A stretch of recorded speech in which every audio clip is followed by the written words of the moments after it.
तो कक्षा 9वीं गणित का 9वें चैप्टर वृत्त के अंतर्गत ये उदाहरण 1 है और इस प्रश्न को हम समझते हैं। यदि एक वृत्त की दो प्रतिच्छेदी जीवाएं प्रतिच्छेद बिंदु से जाने वाले व्यास से समान कोण बनाएं तो सिद्ध कीजिए कि वे जीवाएं बराबर होंगी। तो चलिए प्रश्न के अनुसार सबसे पहले हम एक वृत्त बना लेंगे इस तरह से। इस वृत्त के भीतर दो आप त्रिज्याएं बना लेंगे। इस तरह से वृत्त बन गया। वृत्त के बाद इसमें हमको दो जीवा बनाना है जो एक दूसरे को प्रतिच्छेद करती हैं। तो एक जीवा ये मान लेते हैं, ये यहाँ से यहाँ तक, ये समझ में आ रही होगी। इस जीवा का नाम क्या हो गया? A B. दूसरी जीवा इधर से इधर तक हो गई और इस जीवा का नाम है सी डी। इसके बाद हम अगले हिस्से में जाते हैं और हम व्यास की बात करते हैं। तो जहाँ ये प्रतिच्छेद बिंदु है, इसी प्रतिच्छेद बिंदु से व्यास होके जाता है। ये जो मैं रेड लाइन खींच रहा हूँ ये इसका व्यास है। इस प्रकार जाता है कि जो ये कोण है, इस कोण का नाम जो भी है ए ई क्यू, और जो ये कोण है ये दोनों बराबर हैं। तो हमको ये सिद्ध करना है कि जो ये जीवा ए बी और सी डी है ये भी कैसी है? बराबर है। तो सबसे पहले हम यहाँ पर लिख देंगे दिया है या ज्ञात करना है। एक वृत्त है जिसका केंद्र O है, ये चित्र में आप देख रहे होंगे। इसकी दो जीवाएं ए बी और सी डी हैं, तो ये दो जीवा ए बी और सी डी हो गई। ई पर प्रतिच्छेद करती हैं, ये ई बिंदु पर प्रतिच्छेद करती हैं। चित्र को देख के आपको ये शब्द बनाना है। ई से जाने वाला पी क्यू एक ऐसा व्यास है, तो ये पी से जाने वाला एक व्यास है पी क्यू, जिसमें कोण ए ई क्यू बराबर कोण डी ई क्यू है। अब इसमें हम ये तो लिख दिए कि ये दिया है। इसके बाद यहाँ पर हम लिखेंगे सिद्ध करना है। तो हमको क्या सिद्ध करना है कि ये जो दोनों जीवाएं हैं, कौन कौन सी? ए बी, और दूसरी जीवा क्या है? C D. ये दोनों आपस में बराबर हैं, ये हमको सिद्ध करना है।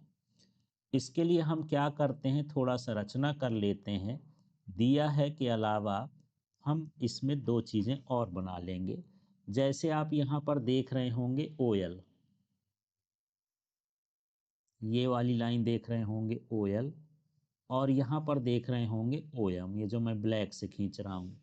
तो जो ओएल है वो ए बी पर लंब है और जो ओएम है वो सी डी पर लंब है। ये रचना हो गया। इसके बाद हम यहाँ पर करेंगे प्रमाण, माने हमको सिद्ध करना है कि ये दोनों जीवा बराबर हैं। इसके लिए हम देखते हैं। सबसे पहले तो ये देख लें कि ये जब हम ओ या लंब खींचे हैं तो त्रिभुज के तीनों कोणों का योग 180 होता है। तो मुझे ये कोण चाहिए, कोण एल ई ओ, कोण एल ई ओ में देखना है। तो ये क्या होगा? 180 है, यहाँ का कोण 90 है, यल वाला इस इधर का कोण कितना है? 90 है। तो यहाँ पर हम तीनों कोणों को देखेंगे तो यहाँ पर ये जो कोण है पूरा का पूरा त्रिभुज का तीनों कोण कितने का होता है? 180 का होता है। 180 में यदि हम ये वाला कोण घटा दें, क्या हो जाएगा? कोण एल ई ओ घटाना है। यहाँ मैं एल ओ ई कोण ले लेता हूँ ना। थोड़ा सा इसको देखिएगा, कोण का नाम हम कैसे लिख लेते हैं। दोबारा से देखिएगा, ये कोण लेना है हमको। ये इधर का दिख रहा है जिसे मैं मोटा कर दिया, ये वाला कोण। ये क्या है? कोण एल ओ ई। ये कोण हो गया एल ओ ई। अब ये कोण जो है, तो हम जानते हैं कि त्रिभुज के तीनों कोणों का योग कितना होता है? 180। ये वाला जो कोण है ये कितने का है? 90। 180 में से 90 को हम क्या करें? घटा दें, और साथ में एल ई ओ घटा दें, माइनस कोण LEO, तो हमको ये कोण मिल जाएगा LOE। अब आगे देखते हैं, कोण LOE बराबर 180 में से 90 माइनस करेंगे तो कितना हो जाएगा 90, और माइनस हो गया कोण LEO। इस तरह से लिख दिए हैं। अब चाहे LEO लिख दें, ये देखिएगा इस कोण का नाम चाहे ये वाला कोण है तो LEO लिख दें, चाहे AEQ लिख देते हैं, दोनों एक ही चीज हैं। तो अगले स्टेप में मैं चाहूं तो इसको लिख देता हूं, कोण, इसको लगा के देखिएगा आप लोग, LOE बराबर, यहाँ पर ये 90 तो है ही, 90 ही लिख देता हूँ, माइनस कोण ए, देख लीजिए ये जो पूरा नाम है, चाहे हम AEQ कह दें तो वही है, तो यहाँ पर लिख दें AEQ। अब आगे थोड़ा सा बढ़ते हैं इसी में, कोण LOE बराबर, यहाँ 90 लिख देता हूँ और साथ में माइनस लिख दिया, इसका मान दिया है, इसका मान देख लीजिए इसी में है कि ये DEQ के बराबर है, तो AEQ की जगह हम लिख देंगे कोण DEQ।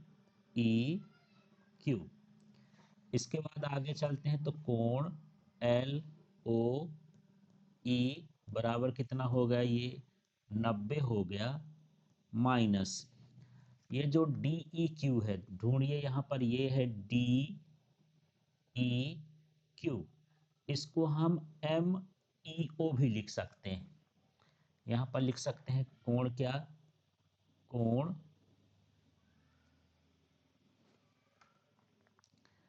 MEO, MEO लिख दिए। फिर यहाँ पर हो जाएगा कोण LOE बराबर कितना हो गया, कोण MOE। तो ये दोनों कोण को हम बराबर कर लिए हैं कि ये कोण बराबर हो गया MOE और यहाँ पर LOE, ये दोनों कोण आपस में बराबर हो गए। अब यही हम त्रिभुज ले लेते हैं LEO और MOE, ये दोनों त्रिभुज लेंगे जिसमें हम समकोण बनाए थे। तो यहाँ त्रिभुज हम लिखेंगे, त्रिभुज LOE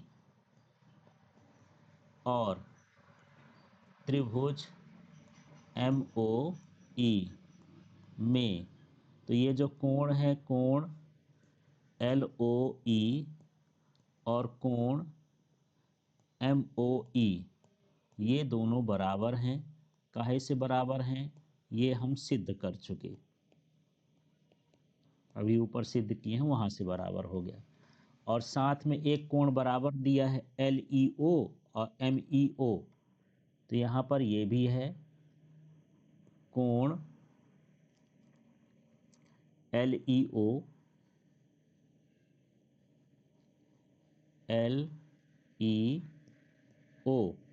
और कोण MEO, ये भी बराबर हैं।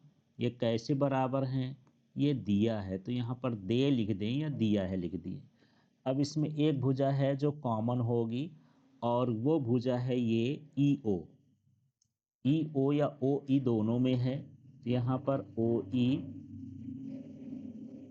कॉम बराबर क्या हो जाएगा, OE।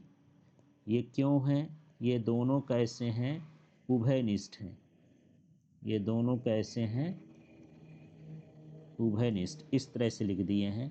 तो जब ये सब बराबर हैं तो ये त्रिभुज समरूप होंगे, माने त्रिभुज LOE समरूप है त्रिभुज MOE के, किस नियम से, ये कोण कोण और भुजा नियम से ये हैं। जब ये समरूप हैं इसका मतलब ये है कि यहाँ पर जो हम लंब खींचे थे OM और OL, ये दोनों बराबर हैं।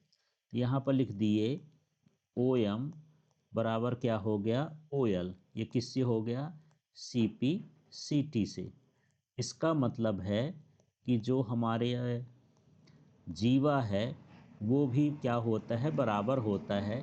हम एक प्रमेय पढ़ चुके हैं कि यदि जीवा पर डाला गया लंब बराबर हो तो जीवा बराबर होती। जीवा पर डाला गया लंब बराबर हो तो जीवाएं बराबर होती हैं। ये नियम है, इस नियम से हम दोनों को बराबर कर दिए।